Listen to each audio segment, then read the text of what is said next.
Buen día, mi nombre es Julio López Chicas, soy estudiante de Ingeniería Electrónica de la Universidad de Galileo y estoy desarrollando un proyecto para medición de parámetros del suelo que se puede aplicar en agricultura. Lo he implementado con un Raspberry Pi. Les voy a explicar qué es un Raspberry Pi rápidamente. Yo tengo un Raspberry Pi modelo E. Este Raspberry Pi es una microcomputadora que puede conseguirse desde $35 y cuenta con un procesador ARM, 2 puertos USB 2.0, 8 puertos de entrada digital de propósito general, comunicación I²C, UART y SPI, que es la que yo utilicé para comunicarme con el ADC. El sistema operativo que estoy corriendo es Raspbian, que es una distribución de Debian, y lo estoy alimentando con 5.1 voltios y 1 amperio. Para la comunicación wireless utilicé un dongle Wi-Fi, el cual es marca Trended. El modelo es TW648VM. Este lo utilicé porque tiene un microcontrolador, el cual es el RTL8188CUS, que ya tiene una librería que se puede descargar desde los foros de Raspberry Pi, la cual fue creada por Mr. Eggman. Tiene una interfase USB 2.0 y cumple con los protocolos IEEE 802.11 BGN. El consumo de potencia es bastante bajo, ya que en el envío de datos es de 100 mAh y en la recepción de datos es de 210 mAh máximo. Ahora el ADC que utilicé es un MSP3008 que tiene una resolución de 10 bits y 8 canales, y su rango de operación en voltaje va de 2.7 voltios a 5.5. En 5.5 puedo tener 200 kilosamples, digamos 200.000 muestras por segundo, y tiene un consumo de 500 microamperios máximo. Para poder utilizar este, simplemente fue necesario descargar la librería de SPI para Debian. Como yo tengo mi ADC funcionando en 5 voltios y el Raspberry Pi, digamos, sus pines de GPIO funcionan en 3.3, fue necesario hacer circuitería extra para el acoplo de voltajes. Para comunicarme de 5 voltios a 3.3 fue fácil, porque simplemente hice un divisor de voltaje donde yo tengo una resistencia de 1K. Esto va a TTL, y a partir de acá yo saco el voltaje para 3.3 voltios. Entonces esa fue una manera fácil de comunicarme desde el ADC hacia el Raspberry Pi. Ahora, la comunicación de vuelta, que era de 3.3 a 5 voltios o TTL, fue más complicada, ya que yo tuve que utilizar un buffer, el cual es el 74LS241. Simplemente es un buffer que funciona desde 2 voltios. Su estado high lo detecta desde 2 voltios, y eso me permitió a mí comunicarme desde 3.3 hacia TTL de vuelta. Ahora voy a explicar lo que es el servidor de Shibeli, que es donde yo logueé o hice puts de la data que obtuve de los sensores. Shibeli es una empresa pública y global que permite acceso remoto y colaboración de varios productos. Ofrece una plataforma llamada Internet of Things como el servicio en sí. Internet of Things es la referencia a un objeto, que en este caso son los sensores, y su representación virtual en una estructura compatible con Internet. Ahora, la activación de los sensores. La activación de los sensores se realizó a través de unos transistores, los dos N3904, que sirvieron como interruptores para la energización de cada sensor. Más adelante voy a explicar por qué utilicé interruptores y no energicé los sensores de manera directa. Los sensores se energizan con 5 voltios. Ustedes pueden ver acá que yo tengo 2 sensores en este empaquetado, el cual realmente fue modificado para introducir un cableado y circuitería que iba a servir para detectar de una manera más precisa.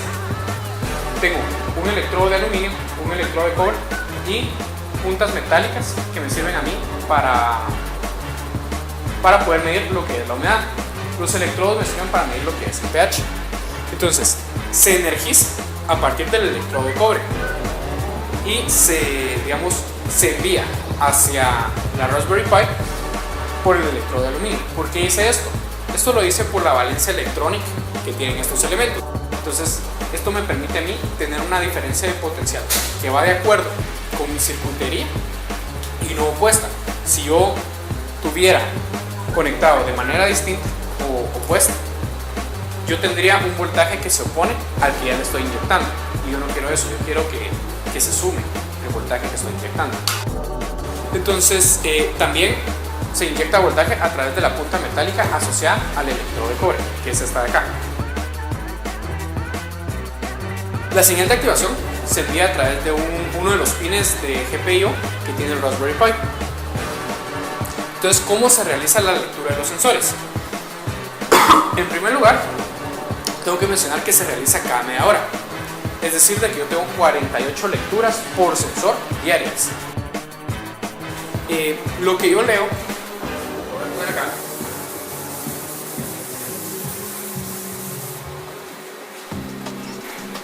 Por ejemplo, yo tengo Raspberry Pi,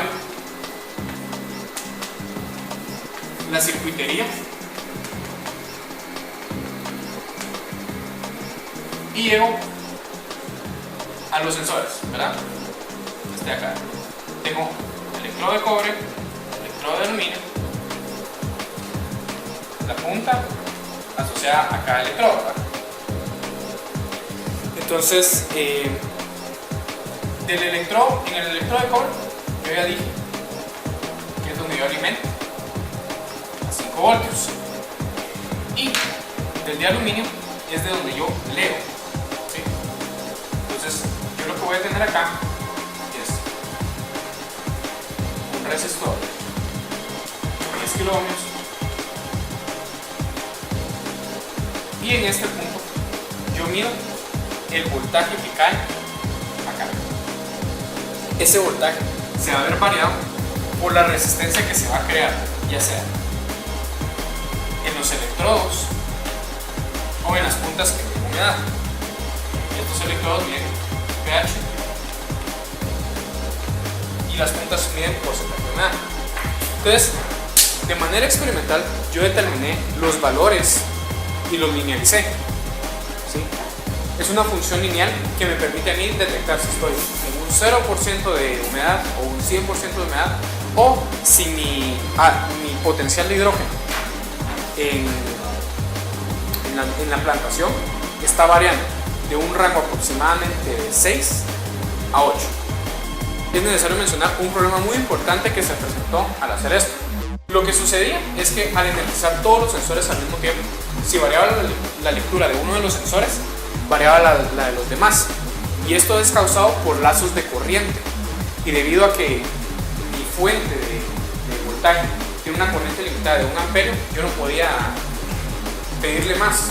Entonces eso creaba que, por ejemplo, si variaba la resistencia de manera significativa en uno de los sensores, los demás se iban a ver afectados. Entonces, por eso es que yo hice el siguiente sistema. En los pines de GPIO, yo saco la señal de 3.3 voltios que pasa por el buffer y va a través de una resistencia de 1K a un 2N3904, y esto energiza el sensor. Con este interruptor yo eliminé el problema de los lazos de corriente. Entonces, resuelto ese problema, empecé a ver que mis mediciones tenían picos y solo tomaba una momentáneamente. Entonces lo que hice fue energizar cada sensor individualmente por 10 segundos, donde yo tomaba una muestra por segundo, y de esas muestras yo sacaba el promedio, y ese era el valor que yo tenía ya para enviar al servidor de Shibeli. Entonces el proceso que tiene la información es que yo tomo el voltaje y lo paso por funciones lineales para convertirlo a un porcentaje de humedad o a una escala de pH. Luego, ¿cómo manejé esta información? Bueno, yo en cada media hora que hago una lectura, de una vez realizo un put al servidor de Shibeli, en el cual yo ya creé un registro del sensor, perdón, del sistema, el cual tiene 4 sensores. Y Shibeli me puede mostrar un historial de un máximo de 3 meses, en el cual se van viendo las variaciones y yo puedo determinar la hora a la que yo recibo el put. e inclusive Shibboleth promedia para suavizar la curva del comportamiento de cada sensor. Además, diariamente se crea un archivo .csv, ¿verdad? Que simplemente separa los datos con comas. Pero con cada put que yo hago a Shibboleth, se actualiza, digamos, se crea una línea nueva donde yo tengo, aquí por ejemplo yo tengo 4 sensores. Entonces el archivo CSV se actualiza con 4 casillas más donde me dice el valor de cada uno de los sensores. Y este archivo CSV se envía por correo electrónico diariamente, ya con 48 datos por sensor. ¿Cuál fue el experimento que yo realicé? Se instalaron 2 macetas iguales que estas, pero a las cuales se les sembró semillas de frijol negro para ver cómo crecía y poder monitorear cómo iba variando el pH del suelo y la humedad del mismo. Al momento de instalarse esto y de sembrarse las semillas, se regó la tierra que tenía al punto de saturación, o sea, lo que nos daría una humedad cercana al 100%. Este experimento se dejó funcionar por 18 días sin regar para ver cómo se iba perdiendo la humedad y cómo se iba comportando el crecimiento de la planta versus la pérdida de humedad. También la variación del pH. Se obtuvieron más de 850 datos por sensor debido a que se dejó por 18 días.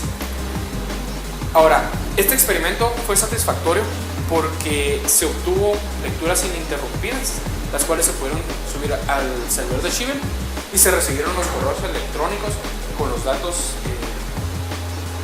en el archivo CSV.